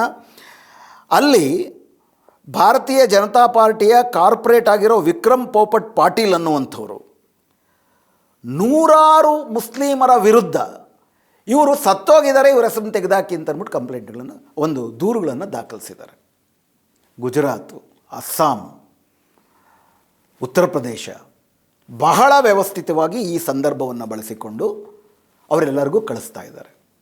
ಅಂದರೆ ಒಂದು ಚುನಾವಣಾ ಆಯೋಗವೇ ಸಾಫ್ಟ್ವೇರ್ನ ಒಂದು ಅದೇ ರೀತಿ ಮುಸ್ಲಿಮರನ್ನೇ ಬೇರೆ ಒಂದು ತರ್ಕವಾದ ಆಧಾರದಲ್ಲಿ ಮುಸ್ಲಿಮರನ್ನೇ ಟಾರ್ಗೆಟ್ ಮಾಡುವಂತಹ 6 ಜನ ಮಕ್ಕಳಕ್ಕಿಂತ ಜಾಸ್ತಿ ಇದ್ದರೆ, 15 ವರ್ಷಕ್ಕಿಂತ ಅಮ್ಮ ಮತ್ತು ಮಗನ ವಯಸ್ಸಿನ ಅಂತರ ಕಡಿಮೆ ಇದ್ದರೆ, ಸ್ಪೆಲ್ಲಿಂಗ್ ಮಿಸ್ಟೇಕ್ ಇದ್ದರೆ, ಈ ಥರ ಇದುವರ ತನಕ ಇಲ್ಲದ ಸಾಫ್ಟ್ವೇರನ್ನು ರೂಪಿಸಲಾಗಿದೆ. ಈ ಸಾಫ್ಟ್ವೇರ್ಗಳು, ಯಂತ್ರಗಳು ತಮ್ಮ ಕಣ್ಣಿಗೆ ಗಮನಕ್ಕೆ ಬಂದ ತಕ್ಷಣ ನೋಟಿಸ್ನ ಜನ್ರೇಟ್ ಮಾಡ್ತವೆ. 1,60,00,000 ನೋಟಿಸ್ಗಳು ಬರೀ ವೆಸ್ಟ್ ಬೆಂಗಾಲಲ್ಲಿ ಜನ್ರೇಟ್ ಆಗಿದೆ. ಪರಿಸ್ಥಿತಿ ಏನಪ್ಪ ಅಂದರೆ ಆ ನೋಟಿಸ್ಗಳನ್ನ ನೀವು ಹೋಗ್ಬಿಟ್ಟು ಆ ವ್ಯಕ್ತಿಗೆ ಕೊಡಬೇಕು. ನಿಯಮದ ಪ್ರಕಾರ ಕೊಡೋದಕ್ಕೆ ಜನ ಇಲ್ಲ. 1 ಕೋಟಿ ಇದುವರೆ ತನಕ ನೋಟಿಸ್ ಕೂಡ ಸರ್ವ್ ಆಗಿರೋದು 30ರಿಂದ 40%. ಫೆಬ್ರವರಿ 7ನೇ ತಾರೀಕು ಈ ನೋಟಿಸಿನ ಅವಧಿ ಮುಕ್ತಾಯ ಆಗುತ್ತೆ ಪಶ್ಚಿಮ ಬಂಗಾಳದಲ್ಲಿ. ಇನ್ನೂ 1 ಕೋಟಿ ನೋಟಿಸ್ಗಳು ಸರ್ವೇ ಆಗಿಲ್ಲ. ಯಾರಿಗೆ ಸರ್ವ್ ಆಗಿಲ್ಲ? ಬಹುಮಾಡಿ ಮುಸ್ಲಿಮರಿಗೆ ಸರ್ವ್ ಆಗಿಲ್ಲ. ನೋಟಿಸ್ ಕೊಟ್ಟರೂ ಕೂಡ ಸರ್ವ್ಡ್ ಅಂತ ಮಾಡ್ಕೊಂಡು ಬಂದಿಲ್ಲ ಅಂತಂದರೆ ಅಲ್ಲಿಗೆ ಮುಗೀತು. ಅದಿಲ್ಲ ಅಂತಂದರೆ ಫಾರಂ ನಂಬರ್ 7 ಬಳಸು. ಅಂದರೆ ಉದ್ದೇಶವೇ ಬಹಳ ದುರುದ್ದೇಶದಿಂದ ಪ್ರಧಾನವಾಗಿ ಮುಸ್ಲಿಮರನ್ನು ಟಾರ್ಗೆಟ್ ಮಾಡುವುದು. ಆದಿವಾಸಿಗಳು, ದಲಿತರು ಸಹಜವಾಗಿಯೇ ಈ ಚುನಾವಣಾ ಆಯೋಗದ ಷರತ್ತುಗಳೇನಿದ್ದಾವೆ ಆ ಷರತ್ತುಗಳಲ್ಲಿ ಹೆಂಗಿದ್ರು ಕೂಡ ಹೊರಗುಳಿಸಲ್ಪಡ್ತಾರೆ. ದಾಖಲೆಗಳಿರೋದಿಲ್ಲ, ಮ್ಯಾಪಿಂಗ್ ಆಗೋದಿಲ್ಲ. ಮುಸ್ಲಿಮರದ್ದು ಮ್ಯಾಪಿಂಗ್ ಆದರೂ ಕೂಡ ಹೊಸ ವಿಧಾನಗಳನ್ನು ಬಳಸಿ ಅವ್ರನ್ನ ಹೊರಗೆ ಹಾಕುವಂಥದ್ದು. ಯಾಕಿದನ್ನು ಮಾಡ್ತಾ ಇದ್ದೀರಾ? ಇದರ ಬಗ್ಗೆ ಯಾವ ಅನುಮಾನಕ್ಕೂ ಎಡೆ ಇಲ್ಲದಂತೆ ಚುನಾವಣಾ ಆಯೋಗದ ವಕೀಲರು ರಾಕೇಶ್ ದ್ವಿವೇದಿಯವರು, ಹಿರಿಯ ವಕೀಲರು, ಸುಪ್ರೀಂ ಕೋರ್ಟಿನಲ್ಲಿ ಚೀಫ್ ಜಸ್ಟಿಸ್ ಸೂರ್ಯಕಾಂತ್ ಮತ್ತು ಜಸ್ಟಿಸ್ ಬಾಗ್ಚಿಯವರು ಇದರ ಉದ್ದೇಶವೇನು ಅಂತ ಕೇಳಿದಾಗ ಅವರು ಸರ್ಕಾರಕ್ಕೆ, ಜನರಿಗೆ, ಕೋರ್ಟಿಗೆ ಅವರು ಹೇಳಿರುವ ಉದ್ದೇಶ 3: ನಗರೀಕರಣ ಜಾಸ್ತಿ ಆಗ್ತಿದೆ, ವಲಸೆ ಜಾಸ್ತಿ ಆಗ್ತಿದೆ, ಡೂಪ್ಲಿಕೇಟ್ ವೋಟರ್ಗಳಾಗಿದ್ದಾರೆ. ವಲಸೆ ಅನ್ನೋದೊಂದು ಅಪರಾಧ ಅಲ್ಲ ಈ ದೇಶದಲ್ಲಿ. ಒಂದು ಕಡೆಯಿಂದ ಇದೇ ದೇಶದ ಜನ ಒಂದು ಪ್ರದೇಶದಿಂದ ಮತ್ತೊಂದು ಪ್ರದೇಶಕ್ಕೆ ವಲಸೆ ಹೋಗ್ಬೋದು. ಅದೆಂಗೆ ಅಪರಾಧ ಆಗುತ್ತೆ? ವಿದೇಶಿ ನಾಗರಿಕರು ಅಂತ ಅಂದ್ಬಿಟ್ಟು ಎಲ್ಲಿ ಬರೆದಿದ್ದೀರಾ ನೀವು ಅಂತಂದರೆ, ಇಲ್ಲ ವಲಸೆ ಅಂತಂದ್ರೆ ಅದು ಕೂಡ ಸೇರ್ಕೊಂಡ್ಬಿಡುತ್ತೆ ಅಂತ ಅಂದ್ಬಿಟ್ಟು ಸಮಜಾಯಿಷಿ ಕೊಟ್ಟರು. ಆದರೆ ನೀವು ಹೆಂಗೆ ಅವ್ರನ್ನ ಹೊರಗಾಗ್ತೀರಿ? ನಿಮ್ಗೆ ಆ ಅಧಿಕಾರ ಎಲ್ಲಿದೆ, ಯಾತಕ್ಕಾಗಿ ಇದನ್ನು ಮಾಡ್ತಿದ್ದೀರಾ ಅಂತ ಗಟ್ಟಿಸಿ ಕೇಳಿದಾಗ ಬಹಳ ಸ್ಪಷ್ಟವಾದಂಥ ಮಾತುಗಳಲ್ಲಿ ಚುನಾವಣಾ ಆಯೋಗ ಸುಪ್ರೀಂ ಕೋರ್ಟ್ಗೆ ಹೇಳಿರೋದೇನಪ್ಪ ಅಂತಂದರೆ, ಈ ದೇಶದಲ್ಲಿ ನಾಗರಿಕತ್ವ ಕಾಯ್ದೆಗೆ 2002ರಲ್ಲಿ ಅಟಲ್ ಬಿಹಾರಿ ವಾಜಪೇಯಿ ಅವರು ಪ್ರಧಾನಿಯಾಗಿದ್ದಾಗ ಒಂದು ತಿದ್ದುಪಡಿಯನ್ನು ತರಲಾಯಿತು. ಈ ತಿದ್ದುಪಡಿಗೆ ಮುಂಚೆ ಈ ದೇಶದಲ್ಲಿ ನಾನು ನಾಗರಿಕ ಅಂತ ಅಂದ್ಬಿಟ್ಟು ನಾನು ಸೆಲ್ಫ್ ಡಿಕ್ಲರೇಷನ್ ಮಾಡ್ಕೊಂಡಿದ್ರೆ ಸಾಕಾಗಿತ್ತು, ನಾನೋ ನಮ್ಮ ಅಪ್ಪ ಅಮ್ಮನೋ ಇಲ್ಲಿ ಹುಟ್ಟಿದರೆ ಸಾಕಿತ್ತು. ಆದರೆ 2002ರಲ್ಲಿ ತಂದಂಥ ತಿದ್ದುಪಡಿಯ ಪ್ರಕಾರ ಸೆಲ್ಫ್ ಡಿಕ್ಲರೇಷನ್ ಮಾತ್ರ ಅಲ್ದಿರ ಸರ್ಕಾರ ಪ್ರತಿಯೊಬ್ಬರ ನಾಗರಿಕತ್ವವನ್ನು ಪರಿಶೀಲನೆ ಮಾಡಬೇಕು. ಸರ್ಕಾರ ಕೆಲವು ಡಾಕ್ಯುಮೆಂಟ್ಗಳನ್ನು ಕೇಳುತ್ತೆ, ಆ ಡಾಕ್ಯುಮೆಂಟ್ಗಳನ್ನು ಕೊಡಬೇಕು. ಈ ದೇಶದಲ್ಲಿರೋರು ಎಲ್ಲರನ್ನೂ ಕೂಡ ಮೊದಲೊಂದು ಪಟ್ಟಿ ಮಾಡ್ತೀವಿ, ಅದನ್ನು ನ್ಯಾಷನಲ್ ಪಾಪ್ಯುಲೇಷನ್ ರಿಜಿಸ್ಟ್ರಿ, ಜನಸಂಖ್ಯೆದು ಮಾತ್ರ ನಾವು ರಿಜಿಸ್ಟರ್ ಮಾಡ್ತೀವಿ. ಈ ಅಷ್ಟೂ ಜನರಿಗೂ ಕೂಡ ನೀವು ನಾಗರಿಕರ ಅಂತ ಅಂದ್ಬಿಟ್ಟು ನಾವು ಪರಿಶೀಲನೆ ಮಾಡ್ತೀವಿ. ಆ ಪರಿಶೀಲನೆ ಮಾಡಿದಾಗ ಈ ನ್ಯಾಷನಲ್ ಪಾಪ್ಯುಲೇಷನ್ ರಿಜಿಸ್ಟ್ರಿನಲ್ಲಿ ಡಾಕ್ಯುಮೆಂಟ್ ಕೊಟ್ಟವ್ರನ್ನ ಮಾತ್ರ ನ್ಯಾಷನಲ್ ರಿಜಿಸ್ಟರ್ ಆಫ್ ಸಿಟಿಜನ್ಸ್ನಲ್ಲಿ ಸೇರಿಸ್ತೀವಿ. ಇವರು ಪಾಪ್ಯುಲೇಷನ್ ಆಗ್ತಾರೆ, ಬರೀ ಜನ ಆಗ್ತಾರೆ, ಇವರು ನಾಗರಿಕರಾಗ್ತಾರೆ. ನಾಗರಿಕರಲ್ಲದ ಜನರು ಅಂತಂದರೆ ನಾಗರಿಕವಾಗಿ ಸತ್ತವರು ಅಂತ. ಇದನ್ನೇ NRC ಅಂತ ಕರೆದ್ರವಾಗ. NRCಯನ್ನು ಮಾಡೋದಕ್ಕೆ ಸರ್ಕಾರ ಹೊರಡ್ತು, ದೊಡ್ಡ ಹೋರಾಟ ಆಗಿದ್ದು ಅವೆಲ್ಲ ನಿಮಗೆ ಗೊತ್ತಿದೆ. ಚುನಾವಣಾ ಆಯೋಗ 2002ರಲ್ಲಿ ಏನು ಈ ರೀತಿಯ ತಿದ್ದುಪಡಿಗಳನ್ನು ವಾಜಪೇಯಿ ಸರ್ಕಾರ ತಂದಿತ್ತು, ಅದಾದ ಮೇಲೆ ದೇಶದಲ್ಲಿ SIR ಆಗಿಲ್ಲ. ಈಗ 2025ರಲ್ಲಿ SIR ಏನು ನಡೀತಾ ಇದೆ, ಈ SIRನ ಗಮನ ಕೊಟ್ಟು ಕೇಳಿ. ಈ SIRನ ಈ ದೇಶದ ಜನರ ನಾಗರಿಕತ್ವವನ್ನು ಪರಿಶೀಲಿಸಲು ಸದುಪಯೋಗ ಮಾಡಿಕೊಳ್ಳಲು ನಾವು ನಿರ್ಧರಿಸಿದ್ದೇವೆ. ಸೊ SIRನ ನಾವು ಮಾಡ್ತಾ ಇರೋದು ಈ ದೇಶದ ನಾಗರಿಕತ್ವದ ಪರಿಶೀಲನೆಗೆ. ಅರ್ಥಾತ್ ಏನು 2019ರಲ್ಲಿ NRC ಮಾಡೋಕ್ಕಾಗಲಿಲ್ಲ, ಅದನ್ನು ಈಗ ನಾವು SIR ಮೂಲಕ ಮಾಡ್ತೀವಿ. ಅದರ ಜೊತೆಗೆ ಏನು ನಡೆದಿದೆ ಇನ್ನೊಂದು ಬೆಳವಣಿಗೆ ತಾವು ಈ ಸತಿಯ ಬಜೆಟ್ಟಿನಲ್ಲಿ ಗಮನಿಸಿರ್ಬೋದು. ಈ ಸತಿಯ ಬಜೆಟ್ಟಿನಲ್ಲಿ ಮೊದಲು ಸೆನ್ಸಸ್ಗೆ ಅಂತ ಮಾತ್ರ 2024-25 ಬಜೆಟ್ಟಿನಲ್ಲಿ ದುಡ್ಡು ಎತ್ತಿಡಲಾಗಿತ್ತು, ಮಧ್ಯೆ 3,500 ಕೋಟಿ ರೂಪಾಯಿ. ಆದರೆ 2025-26 ಬಜೆಟ್ನಲ್ಲಿ ನಿರ್ಮಲಾ ಸೀತಾರಾಮನ್ ಅವರು 6,000 ಕೋಟಿ ರೂಪಾಯಿ ಸೆನ್ಸಸ್ ಮತ್ತು NPRಗೆ ಅಂತ ಎತ್ತಿಟ್ಟಿದ್ದಾರೆ. SIR ನಡೀತಾ ಇದೆ. ಇನ್ನೇನು ಅಕ್ಟೋಬರಲ್ಲಿ ಸೆನ್ಸಸ್ ಶುರುವಾಗುತ್ತೆ. ಸೆನ್ಸಸ್ ಆಗಬೇಕಾದ್ರೆ NPR ಕೂಡ ಆಗುತ್ತೆ. ಆ NPR ಮಾಡೋದೇ NRCಯನ್ನು ಮಾಡುವುದಕ್ಕೆ. NRC ಮಾಡುವುದೇ ನಮ್ಮೆಲ್ಲರಿಗೂ ಕೂಡ ಗೊತ್ತಿರೋದಾಗೆ ಪ್ರಧಾನವಾಗಿ ಮುಸ್ಲಿಮರನ್ನು, ದಲಿತರನ್ನು, ದಾಖಲೆ ಇಲ್ಲದ ದಲಿತರನ್ನು, ಆದಿವಾಸಿಗಳನ್ನು ಮತಪಟ್ಟಿಯಿಂದಲ್ಲ ನಾಗರಿಕತ್ವದಿಂದಲೇ ಹೊರಗಾಕುವುದಾಗಿದೆ. ಆದ್ದರಿಂದ ಸ್ನೇಹಿತರೆ, ಇದು ದಾಳಿಗೆ ಹೆಂಗೋ ನಾವು ಬಚಾವಾಗ್ಬಿಟ್ವಿ ಅಂತೇನಾದರೂ ಅಂದ್ಕೊಂಡ್ರೆ ನಮಗಿಂತ ಮುಟ್ಟಾಳರು ಬೇರೆ ಯಾರೂ ಅಲ್ಲ. ಬಿಹಾರಲ್ಲಿ ಆಧಾರನ ಕಡ್ಡಾಯ ಮಾಡಿದ್ದಕ್ಕೆ ಸುಪ್ರೀಂ ಕೋರ್ಟು ಒಂದಷ್ಟು ಜನ ಬಚಾವಾಗ್ಬಿಟ್ರು. ಅದಾದ ನಂತರ ಕಲ್ತಂಥ ಬುದ್ಧಿ ಏನಪ್ಪ ಅಂತಂದರೆ ಮ್ಯಾಪಿಂಗ್ ಆಗಬೇಕು. ಮ್ಯಾಪಿಂಗ್ ಆಗಲಿಲ್ಲ ಅಂತಂದರೆ 6 ಜನಕ್ಕಿಂತ ಮಕ್ಕಳು ಜಾಸ್ತಿ ಇರ್ಬೋದು, ಅಮ್ಮನಿಗಿಂತ ಮಗನ ವಯಸ್ಸು 15ಕ್ಕಿಂತ ಜಾಸ್ತಿ ಇರಬಾರ್ದು, ಸ್ಪೆಲ್ಲಿಂಗ್ ಮಿಸ್ಟೇಕ್ ಆಗಬಾರ್ದು. ಇವೆಲ್ಲವನ್ನು ಕೂಡ ಹೊಸದಾಗಿ ಮಾಡ್ತಿರುವುದೇ ಒಳಗೊಳ್ಳುವುದಕ್ಕಲ್ಲ, ಹೊರಗಿಡುವುದಕ್ಕೆ. ವ್ಯವಸ್ಥಿತವಾಗಿ ದಾಖಲೆಗಳಿಲ್ಲದ ಈ ದೇಶದ ಅತ್ಯಂತ ತಳಸವಾದ ಜನಗಳನ್ನು ಹೊರಗಿಡುವುದಕ್ಕೆ, ಟಾರ್ಗೆಟ್ ಮಾಡಿ ಮುಸ್ಲಿಮರನ್ನು ಹೊರಗಿಡುವುದಕ್ಕೆ.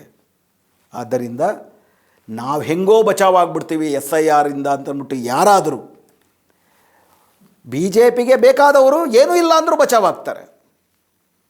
BJPಗೆ ಹಾಗೂ ಕಾರ್ಪೊರೇಟ್ ಆರ್ಥಿಕತೆಗೆ, ಬ್ರಾಹ್ಮಣಶಾಹಿಗೆ, ಬಂಡವಾಳಶಾಹಿಗೆ ಯಾರು ಈ ದೇಶದ ನಾಗರಿಕರಾಗೋದು ಅಗತ್ಯ ಇಲ್ವೋ ಅವರನ್ನು ಏನು ಕೊಟ್ಟರೂ ಕೂಡ ಬೇರೆ ಬೇರೆ ಕಾನೂನಿಂದ ಹೊರಗಿಡುವ ಪ್ರಯತ್ನವನ್ನೇ ಮಾಡ್ತಾರೆ. ಆದ್ದರಿಂದ ಒಕ್ಕರಲಿಂದ SIRನ ರದ್ದಿಗಾಗಿ ನಾವು ಹೋರಾಟ ಮಾಡಬೇಕು. ಅದರಲ್ಲಿ ಹೇಗೋ ಮಾಡಿ ಬಚಾವಾಗ್ಬಿಡ್ಬೋದು ಅನ್ನುವಂಥದ್ದು ಒಂದು ಕೇವಲ ಭ್ರಾಂತಿ ಅನ್ನೋದು ಮಾತ್ರ ಈ 12 ರಾಜ್ಯಗಳಲ್ಲಿ ಬಿಹಾರದ ನಂತರದ ವಿದ್ಯಮಾನಗಳು ಅತ್ಯಂತ ಸ್ಪಷ್ಟವಾಗಿ ನಮಗೆ ತೋರಿಸುತ್ತೆ. ಕರ್ನಾಟಕದಲ್ಲೂ ಕೂಡ ಇದು ಯಾವ ರೀತಿ ನಡೀತಿದೆ ಅಂತಂದ್ಬಿಟ್ಟು ಮುಂದಿನ ಸಂಚಿಕೆಯಲ್ಲಿ ನಾವು ಇದ್ರ ಬಗ್ಗೆ ಚರ್ಚೆ ಮಾಡೋಣ. ಈಗಂತೂ SIR ರದ್ದಾಗಬೇಕು, ಇಲ್ಲ ಅಂದರೆ SIR ಈ ದೇಶದ ಪ್ರಜಾತಂತ್ರವನ್ನು ರದ್ದು ಮಾಡುತ್ತೆ ಅನ್ನೋ ಒಂದು ತಿಳುವಳಿಕೆ ಎಲ್ಲರೂ ನಮ್ಮಲ್ಲಿ ಮೂಡಿ ಇದರ ಬಗ್ಗೆ ಹೋರಾಟವನ್ನು ಮಾಡಬೇಕಾಗಿದೆ ಅಂತ ಹೇಳ್ತಾ ಇವತ್ತಿನ ಈ ಚರ್ಚೆಯನ್ನು ನಿಲ್ಲಿಸ್ತಿದ್ದೀನಿ. ನಮಸ್ಕಾರ.